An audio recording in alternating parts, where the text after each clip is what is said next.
वचन में लिखा है, निर्गमन 17 उसकी 8 आयत में लिखा, तब अमालेकी आकर रपीदीम में इजराइलियों से लड़ने लगे। तब मूसा ने यहोशू से कहा, हमारे लिए कई पुरुषों को चुनकर छांट ले और बाहर जाकर अमालेकियों से लड़, और मैं कल परमेश्वर की लाठी हाथ में लिए हुए पहाड़ की चोटी पर खड़ा रहूंगा। मूसा की इस आज्ञा के अनुसार यहोशू अमालेकियों से लड़ने लगा, और मूसा, हारून और हूर पहाड़ की चोटी पर चढ़ गए। जब तक मूसा अपने हाथ उठाए रहता था तब तक तो इजराइल प्रबल होता था, परंतु जब वो उसे नीचे कर लेता था तब अमालेक प्रबल होता था। इमेजिन करो कौन सी प्रजा की परमेश्वर बात कर रहा है। इजरायली, वो प्रजा जिसको मिस्र में परमेश्वर ने बड़े बड़े चमत्कार देके बुलाया, राजे की ऐसी की तैसी कर दी, उसकी फसलें खराब कर दी, उसका पानी खराब कर दिया। पूरा मिस्र देश, आज भी चले जाओ, 97% पॉपुलेशन नील नदी के किनारे बसती है आज भी। जब टेक्नोलॉजी का जमाना है, जब आप हवा से पानी पैदा कर सकते हैं, मशीन ऐसी आ गई है जो हवा की नमी को पानी में बदल देती है, जो समुद्र के खारे पानी को पानी में बदल देती है, पीने वाले पानी को। लेकिन तब ऐसी कोई टेक्नोलॉजी नहीं थी, और परमेश्वर ने उस राजे के पानी के ऊपर अटैक किया था कि मेरे लोगों को छोड़ दे। उनके पहलोठे मार दिए, उनके पहले बच्चे मार दिए, उनके पशु, उनकी फसलें, उनकी रेपुटेशन, सब पे अटैक किया अपने लोगों को छुड़ाने के लिए। और इमेजिन करो, वो लोगों के जीवन में परमेश्वर का एक प्लान था कि मैं तुम्हें मिस्र से छुड़ा कर लेके जा रहा हूं, मैं तुम्हें ये देश दूंगा, ये बड़े बड़े देश जहां बड़े बड़े राजा लोग रहते हैं, जहां बड़े बड़े पहलवान रहते हैं, बड़े बड़े जायंट रहते हैं, मैं तुम्हें जायंट किलर बना दूंगा, और ये सारे देश मैं तुमको दूंगा। एक बिग प्लान, एक मास्टर प्लान के साथ परमेश्वर उनको वहां से लेके आता है। उसी तरह से परमेश्वर ने आपको बुलाया है। उसी तरह से मिस्र जो पुरानी जिंदगी का प्रतीक है, परमेश्वर ने आपको मिस्र से बुलाया है, जहां आप पुरानी जिंदगी में जीते थे, आप पाप में जीते थे, आप हर तरह की उपासनाएं करते थे,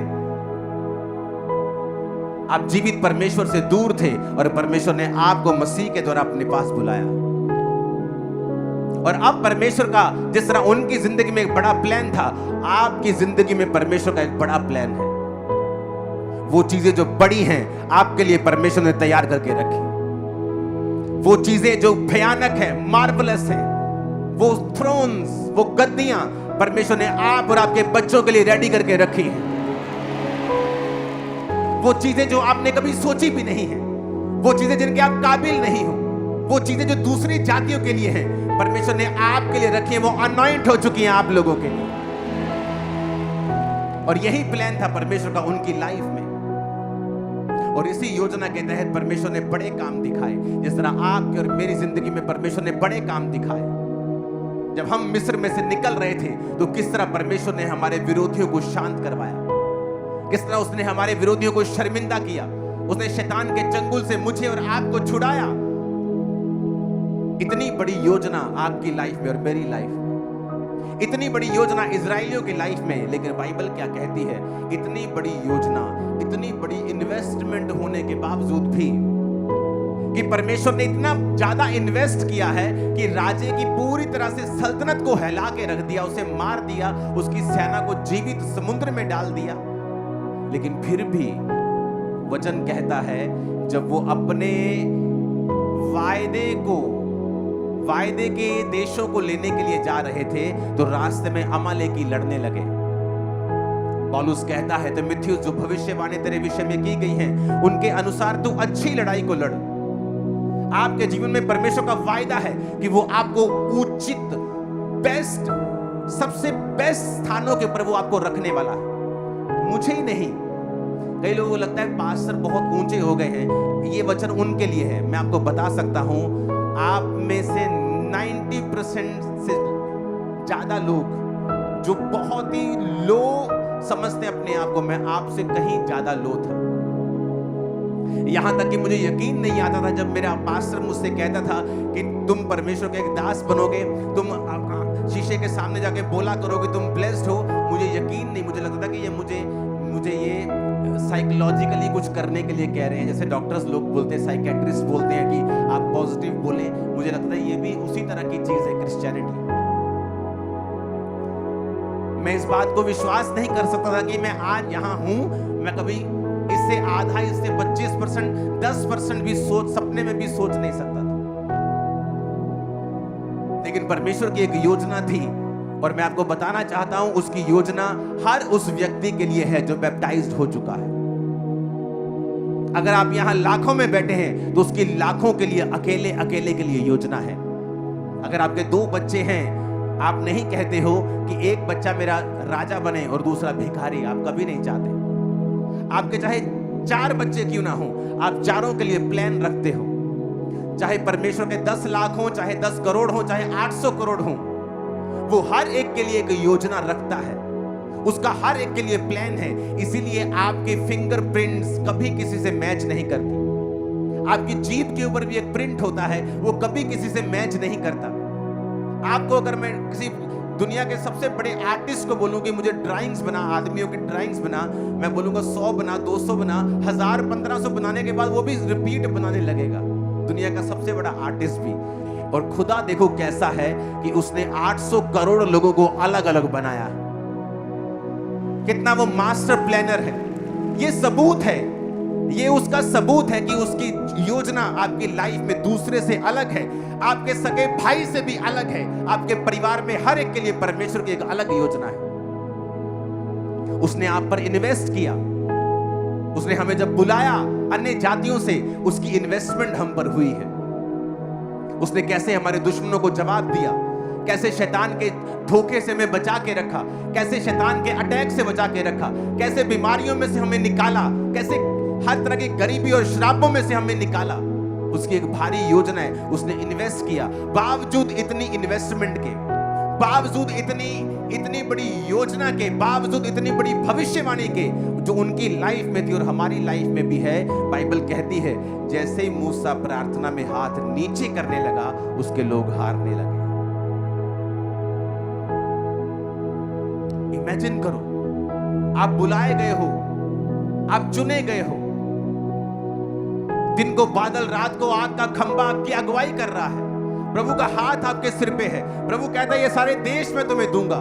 और जैसे ही आप प्रार्थना में कम होते हो, आप हारने लगते हो, भविष्यवाणियां धूमिल होने लगती हैं, भविष्यवाणियां अधूरी लगने लगती हैं, शैतान कब्जा करने लगता है, बीमारियां कब्जा करने लगती हैं, अटैक होने लगते हैं फाइनेंस के ऊपर, अटैक होने लगते हैं परिवार के ऊपर, और आपको लगता है आप क्रिश्चियन हैं, आपके साथ ऐसा क्यों हो रहा है? क्योंकि आप प्रेयर नहीं कर रहे हो, इसीलिए हो रहा है। जब उन्होंने देखा कि मूसा जब हाथ ऊपर करता है तो अमालेकी हारने लगते हैं, और मूसा जब हाथ नीचे, वो थक रहा था, वो आदमी था, वो भी स्वर्गदूत नहीं था, जैसे ही वो हाथ नीचे करता था अमालेकी जीतने लगते, इजराइल हारने लगता था। तो लिखा उन्होंने एक योजना बनाई। 12 आयत में लिखा जब मूसा के हाथ भर गए तो उन्होंने एक पत्थर लेके मूसा के नीचे रख दिया और वो उस पर बैठ गया, और हारून और हूर एक एक अलंग में उसके हाथों को संभाले रहे और उसके हाथ सूर्य अस्त तक स्थिर रहे। यहोशू ने अनुचरों समेत अमालेकियों को तलवार के बल से हरा दिया। सब बोलो हालेलुया। लेकिन उन्होंने योजना बनाई। चाहे परमेश्वर ने आपको बड़े कामों के लिए बनाया है, लेकिन आपकी प्रेयर लाइफ कैसे मेंटेन होगी, आपको योजना बनानी होगी। तो योजना परमेश्वर ने मुझे दी आप लोगों के लिए। मुझे हजारों मैसेजेस आ चुके हैं जब से हम रात 8 बजे वाली प्रार्थना के साथ जुड़े हैं। हमारी प्रार्थना वाला जीवन की जो ड्राइनेस थी, जो सूखापन था, वो सदा के लिए खत्म हो गया। हम जीवित हो गए, हम अलाइव हो गए। कितने लोग प्रार्थना पहाड़ की प्रेयर को अटेंड करते हैं? चर्च में हाथ हिलाओ, हिलाओ तो हाथ। और आप लोग जब प्रेयर अटेंड करते हैं, कितने लोग ऐसे हैं जो कम से कम 2, 3, 4 लोग होते हैं प्रार्थना करते एक ही डिवाइस पे? हाथ हिलाओ जरा। आधे लोग प्रार्थना अटेंड कर रहे हैं, 80% लोग, 40% लोग वो हैं जब बैठते हैं तो 3, 4, 5 लोग होते हैं। क्योंकि जिस तरह से लोग उसे ज्वाइन कर रहे हैं, आप इमेजिन करो हर रात 8 बजे लाखों लोग मिलके एक ही प्रेयर पॉइंट पर प्रार्थना कर रहे हैं। इमेजिन करो क्या हाल होगा शैतान का। आप इमेजिन करो लाखों लोग जुड़े हुए हैं प्रेयर माउंटेन की प्रेयर्स के साथ। 100 देश, 100 देश के करीब प्रेयर माउंटेन प्रेयर्स को अटेंड कर रहा है, और हम एक ही प्रेयर पॉइंट्स के साथ एक मन होके हम प्रार्थना कर रहे हैं। अब यहां पर देखो, जैसे वो हाथ नीचे करता है, लिखा इजराइल हारने लगता है। कौन इजराइल? जिस पर भविष्यवाणियां थी। कौन इजराइल? जिस मिस्र में से निकाला गया था। कौन इजराइल? जिसके संग परमेश्वर था। कौन इजराइल? जो परमेश्वर के पूरे वचनों को लेके, भविष्यवाणियों को लेके देशों के ऊपर कब्जा करने के लिए जा रहा था, वो इजराइल हारने लगा। आपके जीवन में बड़ी योजनाएं होती है, आपको मालूम होता है कि मुझे ये काम करना है, और सडनली आपकी लाइफ पे अटैक होता है। आप बोलते हैं ये कैसे हो गया? मैं तो क्रिश्चियन हूं, मुझे तो ये काम, मुझे तो स्टडी में कुछ अचीव करना था, अब मैं बीमार हो गया हूं, ये क्या हो गया मेरे साथ? क्योंकि शैतान नहीं चाहता कि वो योजना जो परमेश्वर की आपकी लाइफ में है वो पूरी हो। चाहे आप एक हैवी इन्वेस्टमेंट है, परमेश्वर ने आपके ऊपर एक हैवी इन्वेस्टमेंट की है, और कोई बिजनेसमैन नहीं चाहता उसकी इन्वेस्टमेंट खराब हो। परमेश्वर भी नहीं चाहता कि उसकी इन्वेस्टमेंट खराब हो, लेकिन इसीलिए उसने कहा है वचन के साथ जुड़े रहो, और इसलिए उसने कहा है प्रार्थना करते रहो ताकि तुम परीक्षा में ना पड़ो। इसलिए उसने कहा कि अगर तुम प्रेयर नहीं करोगे तुम परीक्षा में पड़ोगे, तुम फिर सवाल करोगे, मैं क्रिश्चियन था, मैं चर्च जाता था, मेरे साथ ऐसा क्यों हुआ? और जब आप नोटिस करेंगे अपनी प्रेयर लाइफ को, आप देखेंगे वहां पे ड्राइनेस थी, वहां सूखा था। आप विश तो करते थे प्रार्थना करने की, लेकिन आपकी प्रार्थना सिर्फ आपकी विश में थी, आपकी इच्छा में थी। प्रैक्टिकली धरती के ऊपर आपकी प्रार्थना 2 घंटे भी रोज की नहीं थी। और यहां पर इजराइल हारने लगता है। उन्होंने योजना बनाई, कहते एक पत्थर लेके आओ, पत्थर पर मूसा को बिठा दिया, बोले मूसा आप बैठ जाओ। एक बाजू हूर ने पकड़ी, एक बाजू हारून ने पकड़ी। उसने कहा आप करो प्रार्थना, हम आपकी बाजुओं को उठाकर बैठे। लेकिन शाम तक उनकी बाजुएं उठी रही, और मूसा प्रार्थना करता रहा पहाड़ पर, यानी एक अलग जगह के ऊपर जहां डिस्ट्रैक्शन नहीं थी, लोगों का शोर नहीं था। आप प्रेयर में नहीं हैं, आप कैसे जीतेंगे? आप प्रार्थना में नहीं हैं, आप कैसे शैतान के ऊपर फतह पाएंगे? आप प्रेयर करेंगे, परमेश्वर सारा कुछ व्यवस्थित करेगा। आपका फाइनेंस, आपकी फैमिली, आपका अगला स्टेप, आपका पड़ोसी, आपका दुश्मन, वो सबको मैनेज करके बंदा बना के रखेगा सब। मैं आपको बता रहा हूं। जैसे ही मूसा हाथ नीचे करता है, वो भविष्यवाणियों से भरा हुआ इजराइल हारने लगता है। और ये जरूरी था कि वो योजना बनाए। पिछली प्रार्थना पहाड़ की प्रेयर जो हुई है ऑनलाइन, ये एक ब्लेसिंग थी हमारे लिए। सडनली वहां पे जाके स्पिरिट ने मुझे हिलाया कि नहीं, अब जो शैतान करने की कोशिश कर रहा है वो क्यों हुआ? क्योंकि अब माहौल चेंज होगा। अब तुम सब 8 बजे बैठोगे और 8 बजे के समय को पवित्र करोगे और उसे अलग कर दोगे प्रेयर के लिए। और ये नहीं कि आप 8:30 ज्वाइन कर रहे हैं, कोई 8:45 ज्वाइन कर रहा है। नो, 8 बजे एग्जैक्ट आप ज्वाइन कर रहे हैं। मैंने फॉरेन की जो ब्रांचेस हैं उनको बोल दिया है कि आपको लाइव जुड़ने की जरूरत नहीं है, आप भी उसी समय में जुड़े 8 बजे अपने देश के हिसाब से। अगर आप यूरोप में हैं 4-5 घंटे आप हमसे पीछे हैं। अगर यहाँ 8 बजे तो आप 3 बजे वहां पे प्रार्थना 4 बजे नहीं कर पाएंगे। आप वेट करें 8 बजने का और वही प्रेयर को उस दिन की चलाएं और बैठे 8 बजे और 9:30 तक बैठे। रात को सोने के वक्त आप 20-25 मिनट आधा घंटा बाइबल पढ़ें। जब सुबह उठें, उठने के बाद सबसे पहला काम आप प्रार्थना करें। अगर आप अपनी जिंदगी में फल देखना चाहते हो, आप वही बिजनेस होगा, वही काम होगा, वही घर होगा। परमेश्वर आपको आइडियाज देगा, वो आपसे बात करेगा, आपकी स्पिरिट में चीजों को डालेगा, आपको इफेक्टिव बनाएगा, फ्रूटफुल बनाएगा, कामयाब करेगा। वही आप, अगर आप बिना प्रार्थना के दिन की शुरुआत करते हैं, आप वही दिन निकालेंगे और कोई फ्रूट नहीं होगा। आप रेगुलर काम कराएंगे जो आप करते हैं, लेकिन कोई फल नहीं होगा, कोई तरक्की नहीं होगी, कोई बेटरमेंट नहीं होगी। अपने दिमाग से आप कितना आगे बढ़ जाएंगे एक लिमिट तक, लेकिन लिमिटलेस आपको परमेश्वर करता है। आप जब सुबह उठे, कितना टाइम होता है? 45 मिनट। आप एक टीवी का प्रोग्राम 1 घंटे का झट में देख लेते हो, बोलते हो गया, 45 मिनट जस्ट उठना है। और अगर आप 6 बजे उठते हैं तो 5:30 उठना शुरू कर दो। 5:30 से 6:15 तक आप बैठे हैं, कोई फर्क नहीं पड़ेगा आपको। आप सुबह उठे और पर्सनल प्रार्थना करें और परमेश्वर के सामने अपनी चीजों को रखें। उसकी आत्मा से अगुवाई मांगे कि मुझे सारा दिन आज चलना है, तेरा अगुवाई मुझ पे हो, तेरा फेवर मुझ पे हो। चाहे अपना काम करें सारा दिन, खुदा से बात करें ऑल द टाइम, अंदर खुदा से कनेक्टेड रहे। शाम को प्रेयर माउंटेन्स के साथ जुड़े, रात को सोने वक्त बाइबल पढ़े और छोटी सी प्रार्थना करें। मैं आपको बता रहा हूं, आपकी ड्राइनेस खत्म हो चुकी है स्पिरिट में, और आप कोई भी प्रेयरलेस नहीं हो, कोई भी। और ये मेरे लिए एक अचीवमेंट मुझे सेंस होती है, मुझे फील होती है कि मैंने कुछ अचीव कर लिया, कि मैंने अपने 7 लाख मेंबर्स को और दूसरे लोगों को भी, जो मेंबर्स नहीं भी है, क्रिश्चियन लोगों को भी, कि प्रेयर्स में लगाया। उनकी प्रार्थना वाला जीवन अब ड्राई नहीं रहा, और यही अचीवमेंट है कि आप सब लोगों की प्रार्थना 2.5 घंटे के करीब हो जाए। ये एक बेस्ट अचीवमेंट है एक पास्टर के लिए, एक अगुवे के लिए, कि उसकी फुल चर्च प्रार्थना कर रही है। कई बार आपको सरमन देने से भी फायदा नहीं होता, आपको प्रैक्टिकली भेड़ों को कई बार प्रैक्टिकली ले जाना पड़ता है कि हमें इतने बजे प्रार्थना करनी है, हमें इतने बजे सुबह करनी है, इतने बजे रात को बाइबल पढ़नी है 25 मिनट, और फिर 5-10 मिनट रात को सोने वक्त छोटी सी प्रार्थना करो और सो जाओ। और देखो सपने में कैसे प्रभु आपसे बात करते हैं। सुलेमान ने बुद्धि सपने में पाई थी, सपने में परमेश्वर ने उससे बात की। आज हमें सपने क्यों नहीं आते परमेश्वर की ओर से? क्योंकि रात को हम टीवी देख के सो रहे हैं, मोबाइल स्क्रॉल करके सो रहे हैं, हर तरह की नेगेटिव इंफॉर्मेशन हम लेके सो रहे हैं।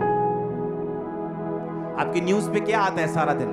कहां किसका बम फूटा, कौन कहां एक्सीडेंट में मरा, कहां पे बैड न्यूज हो रही, कहां पहाड़ गिरा। वो आपको 999 जगह वो नहीं बताएंगे जहां मौसम साफ है, लोगों ने एंजॉय किया। आप उस एक जगह को देखोगे जहां पर कुछ हो गया, जहां कोई मर गया, जहां कोई सड़ गया, जहां कोई बम फट गया।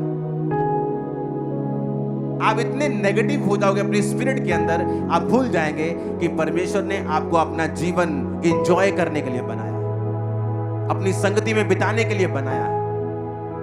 आप इतना कुछ इंटरनेट पे देख लोगे, मैंने बहुत से लोग देखे अपने परिवार में भी, इंटरनेट पे सारा दिन सारी खबरें देखते हैं। आप कैसे पॉजिटिव रह सकते हैं? आप बिलीव नहीं करोगे, मैं परमेश्वर के पुलपिट के ऊपर खड़ा हूं कि फिर लोग मेरे बारे में न्यूज भेजते आपके बारे में, ये मुझे आज तक मालूम नहीं क्या है, क्या बोल क्या रहे हैं वो लोग, क्योंकि मुझे पता है परमेश्वर मेरे साथ, उनके साथ नहीं। हालेलुया।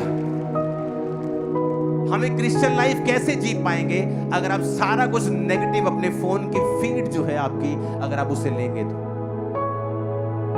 और शैतान फुल टाइम काम कर रहा है, आपके दुश्मन फुल टाइम काम कर रहे हैं आपके खिलाफ कुछ करने के लिए, लेकिन आप सोए हैं। तो मेरे स्पिरिचुअल फादर ऐसा बताते हैं कि दुश्मन तुम्हारा जब तुम्हारे खिलाफ कुछ प्लॉट कर रहा है, तुम भी इंतजार ना करना और अपने आप को प्रार्थनाओं में दे देना, क्योंकि प्रार्थना एक छुपने का स्थान है। प्रार्थना दुश्मनों को अंधा करती है, प्रार्थना खुदा का फेवर तुम पर लेके आती है, और तुम पहले से जीत चुके हो, ये भविष्यवाणी है। आमीन। ऊंचा और खड़कने वाला चाहिए शैतान के कानों। हालेलुया। तुम जीतोगे नहीं, या हम जीतेंगे नहीं, हम जीत चुके हैं already. We are already winners. आमीन। ऊंचे वाला चाहिए चर्च। ऐसा कौन सा शैतान है जिस पर आप कब्जा नहीं कर सकते? आप प्रार्थना करेंगे, आप कहेंगे बाएं जाओ वो बाएं जाएगा, वो दाएं जाओ वो दाएं जाएगा। शैतान कुछ नहीं कर सकता, वो ऑलरेडी हारा हुआ है। खुदा ने कहा यहोशू सामने नगर देख, तेरे हाथों में देता हूं, जा तेरा हो गया वो। इसका मतलब तेरा हो गया तो बैठेगा नहीं। लिखा जब उसने परमेश्वर ने कहा तेरा हो गया, उसने लड़ाई की योजना बनाई और लड़ा और जीता, क्योंकि वो ऑलरेडी जीत चुका है। आप ऑलरेडी जीत चुके हैं। जस्ट प्रार्थना में बैठना है, जस्ट खुदा की हजूरी में बैठना है, वो मेडल जो जीतने का होगा आपके गलों में उतर आएगा सीधा यीशु मसीह के नाम, और आपका एनिमी शर्मिंदा होगा। आमीन। ऊंचा और आशीष हमारी है। चल आप कैसे बीमारी के ऊपर फतह पाएंगे? आप कई बार देखते हैं शैतान आपके शरीर के ऊपर अटैक करता है। आप मेडिसिन खा रहे हैं, आप एक छोड़ रहे हैं, दूसरी खा रहे हैं, दूसरी छोड़ रहे हैं, तीसरी खा रहे हैं, कभी कुछ हो रहा है, कभी कुछ। ये शैतानी है, ये शैतानी है। बैठ जाओ खुदाबंद की हजूरी में। या तो आपकी लाइफ में बहुत बड़ी कोई योजना हो परमेश्वर की, तब ऐसा होता है, या शैतान आपकी प्रार्थना वाले जीवन में जब अटैक कर रहा होता है और आपको कम कर रहा होता है, तब वो ऐसा करता है। कैसे बदलेंगे आप अपने उस भाई का जीवन जो नशों में है? विश करके, उसको समझा के नहीं, आप खुद प्रार्थना में बैठेंगे। कैसे बदलेंगे आप अपनी वाइफ का, अपने पति का जीवन? काउंसलिंग करके? नेवर। फैमिली काउंसलिंग बहुत कम काम देती है, प्रार्थना काम करती है, प्यार काम करता है, बोझ काम करता है, कैरेक्टर काम करता है, चरित्र काम करता है। जुबान काम नहीं करती, परिवार में जुबान बाहर काम करती है। हालेलुया। आप एक भाई हैं और आपको मालूम नहीं आपकी वाइफ कितनी प्रार्थना करती है, आप भी वही गलती कर रहे हैं जो आदम ने की थी। उसको मालूम ही नहीं था कि हवा रोज शैतान से बात कर रही है, और शैतान ने पहली बार हवा से बात नहीं की थी, वो रोज आता था, छोटी छोटी बातें। अच्छा, परमेश्वर ने ऐसा कहा है, हाँ ठीक है, लेकिन इससे अच्छा भी हो सकता था। धीरे धीरे उसने उसके दिमाग में जगह बनाई, और आदम को मालूम नहीं था। आपको मालूम नहीं आपके बच्चों के दोस्त कौन हैं, आपको मालूम नहीं आपकी वाइफ की सहेलियां कौन हैं, आपको मालूम नहीं आपका हस्बैंड कहां क्या कर रहा है। आदम को मालूम अगर होता तो वो उसको काउंसलिंग देता, उसने इग्नोर किया और शैतान ने उस इग्नोरेंस का फायदा उठाया।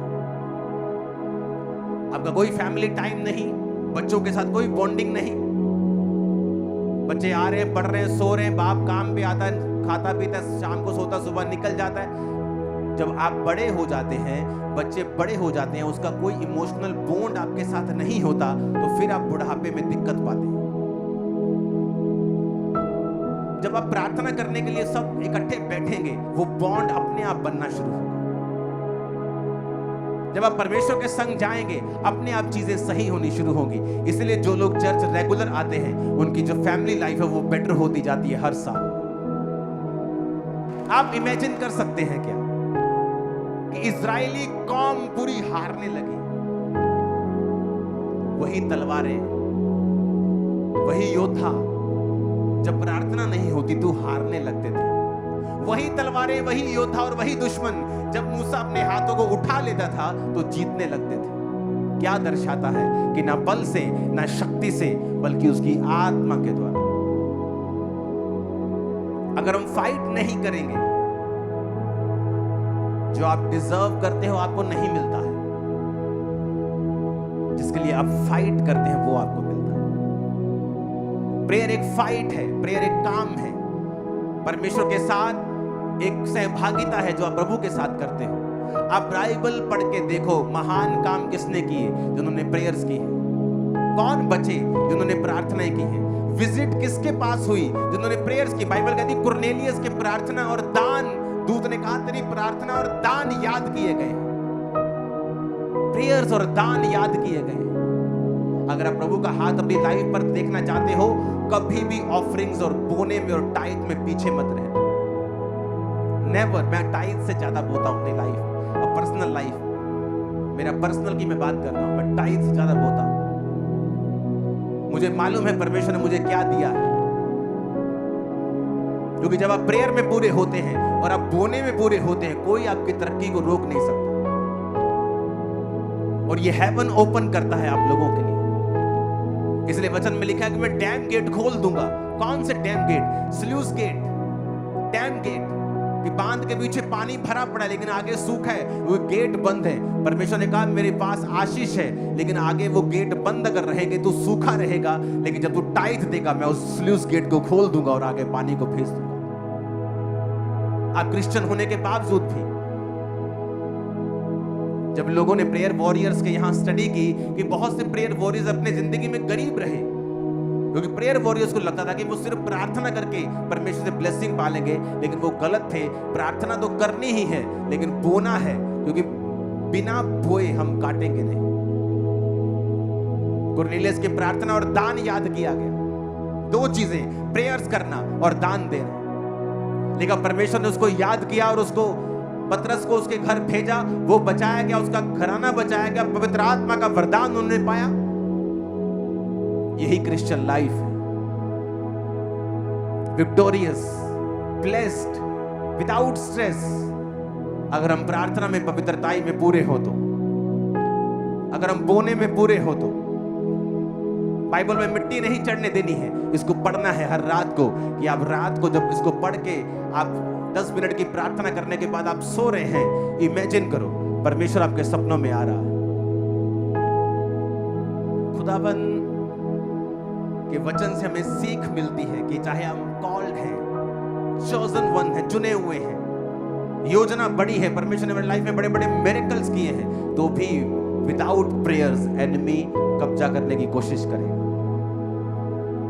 वो शैतान बीमारियों के साथ, अटैक के साथ, वो आपकी लाइफ के ऊपर फिर से अटैक करने की कोशिश करेगा जब आप प्रेयरलेस होंगे। तो आज हम सबको मालूम है कि 8 बजे हमने अलग कर देना है। अगर हमने वो 1.5 घंटा कवर कर लिया, मॉर्निंग प्रेयर कवर कर ली, रात की प्रेयर कवर कर ली, आप ड्राइनेस से बाहर आ जाते हैं हमेशा के लिए। रूल बन गया आपकी लाइफ। और मुझे नहीं मालूम परमेश्वर ने 8 बजे का समय क्यों चुना। शायद इसलिए चुना क्योंकि जो 7 से 10 आप टीवी देखते थे या कनेक्टेड रहते थे दुनिया की चीजों से, परमेश्वर ने वो ब्रेक लगाई है थोड़ी सी। जब एक ब्रेक लग जाती है तो फिर गाड़ी उतनी तेजी से जल्दी भागती नहीं, तो आप उतनी तेजी से शैतान की ओर भाग नहीं पाओगे। जब ब्रेक लग गई आपकी, ये बेस्ट ब्रेक है, ये खुदा की ओर से है, मैं आपको बता रहा हूं। इसलिए मैंने कहा कि आप इस समय को बदले नहीं, चाहे आप फॉरेन में भी रहते हैं, आप फॉरेन ब्रांचेस के मेंबर हैं, आप फॉरेनर आप फॉलो करते हैं, आप इस समय को चेंज ना करें और 8 से 9:30 ही इस समय को रखें और इसे पवित्र मानें। पवित्र करके इसे अलग कर दें कि ये समय मेरा नहीं है, ये परमेश्वर का समय है। कुछ भी आसानी से नहीं होता है। आप बॉडी बिल्ड करेंगे, आपको खलियां पड़ेगी, आपको मसल्स आपके पेन करेंगे, क्योंकि कुछ आप नया बिल्ड कर रहे हैं, आप स्पिरिचुअल लाइफ को बिल्ड कर रहे हैं। ये आसान नहीं होगा, लेकिन जब आप इसको आपको आदत पड़ जाएगी, आप इसका रिजल्ट देखोगे। इसी साल आप देखोगे, साल के एंड तक आते आते आपकी लाइफ में बेशुमार गवाहियां होंगी, रिजल्ट्स होंगे, क्लियरली विजिबल रिजल्ट्स आपकी लाइफ में। हालेलुया। आपकी लाइफ आप कंट्रोल कर सकते हो। मुझे सपने बहुत कम आते हैं। एक दिन शैतान मेरे सपने में आया, बहुत कम आते हैं, और उसने मुझे पाप करने के लिए प्रेरित कर रहा था। और इमेजिन करो, जब आपका स्पिरिचुअल लाइफ के ऊपर कंट्रोल होता है, मैं सपने में भी उसको पाप करने के लिए मना कर रहा था सपने में भी। इसे मालूम होता है आपकी लाइफ के ऊपर आपका कंट्रोल क्या है, कि आप सपने में भी शैतान, जब सपने में पाप कर लिया तो क्या हुआ, असली में थोड़ी हुआ, लेकिन आप सपने में भी ये पता चलता है कि आप अपनी लाइफ के ऊपर कब्जा रखते हैं। आमीन। आपकी ड्रीम लाइफ, आपकी सोने की जिंदगी जो है वो इंपॉर्टेंट है, लेकिन जब आप नेगेटिविटी से दूर रह के, आपको सारी दुनिया के न्यूज जानने की जरूरत नहीं है। पहले न्यूज अलग होती थी, अच्छी न्यूज होती थी, कोई काम वाली न्यूज होती थी। आजकल की न्यूज शैतानी है, कुछ नहीं है उनमें, कोई ढंग की बात नहीं है, कोई ज्ञान की बात नहीं है, बीपी बढ़ाने वाली, लड़ाई झगड़े पैदा करने वाली, आजकल ये आपको मिले। हर नेगेटिव चीज किस देश में हुई है ये मिलेगा, किसने किसको गोली मारी ये मिलेगा, कहां किसके सिर में गोली लगी ये मिलेगा, किसके पेट में लगी ये मिलेगा, किसकी शादी में लगी वो मिलेगा। आपको क्या लेना देना है? आप बैठो ना प्रेयर में, आप सिलेक्टिव चीजों को देखो, मुझे ये देखना है।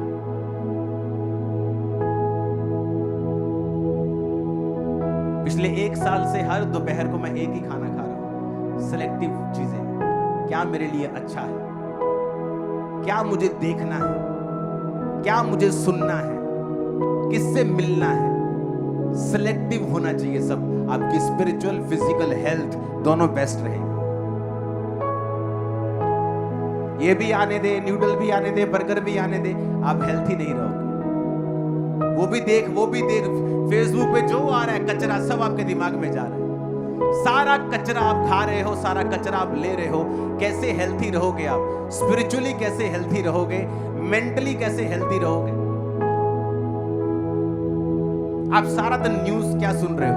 फलानी औरत ने अपने पति को काटा, नीले ड्रम में भर दिया।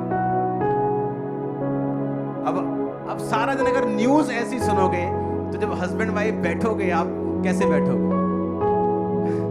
आपको शक रहेगा। जिस दिन उसने कोई गुस्सा कर लिया, बोलोगे ये मुझे भी कहीं नीले ड्रम में न डाल। कितने मेरी बात को समझ रहे हैं? कौन से हस्बैंड ने वाइफ को चाकू मार के मारा, किसने बंदूक मार दी, किसने गोली मार दी। अगर सारा दिन आप ऐसी न्यूज देखोगी, जब आपका हस्बैंड आप पे गुस्सा करेगा, आपको लगेगा ये आज मुझे मारने वाला, वही मेरा हाल होने वाला। जबकि ना उसके दिल में कुछ है, ना उसके दिल में कुछ। हमारे तो ऐसे फोन है, मेरी वाइफ कर हमारे ऐसे फोन है जब हम फेसबुक भरते भी नहीं है, फोन पे ही नहीं, सोशल मीडिया फोन पे ही नहीं, कैसे खोलेंगे? क्योंकि जब आपकी एक चीज की 50% अच्छी चीजें आए, 50 बुरी आए, तो चल पता चला ठीक है। लेकिन जब आपके 99% चीजें बुरी आ रही हो और 1% उसमें अच्छा आ रहा हो, तो इसका मतलब अब आपको अवॉइड करना है और काम के लिए जाना है और काम करके अपना वापस आ जाना है। सोशल मीडिया अच्छा है, लेकिन जब प्रार्थना करनी है, प्रार्थना करो, उसके बाद वापस आ जाओ। आप इतना नेगेटिव जंक गंद अपने दिमाग में भर के पीसफुल लाइफ नहीं जी पाओगे। अपने पड़ोसी को बोलो, प्रार्थना कर। चाहे तू बड़ी योजना के नीचे है, चाहे तू मिस्र से छुड़ाया गया है, चाहे तू भविष्यवाणियों के नीचे है, चाहे प्रभु की बड़ी योजना तेरी लाइफ के ऊपर है, तो भी लड़ शैतान से, अंधकार की शक्तियों से, हाकिमों से, जो शैतान है, दुष्ट आत्माएं हैं, जिनका हेड ऑफिस आसमान में है। तेरी लड़ाई उनके साथ है। प्रार्थना में उनसे लड़, पवित्रताई से लड़, वचनों से लड़, बोने से लड़, तो तू जीत जाएगा और अपने परिवार समेत जल्दी गवाही के साथ वापिस आएगा। आमीन। साथ होने चाहिए और ऊंची आवाज में होने चाहिए।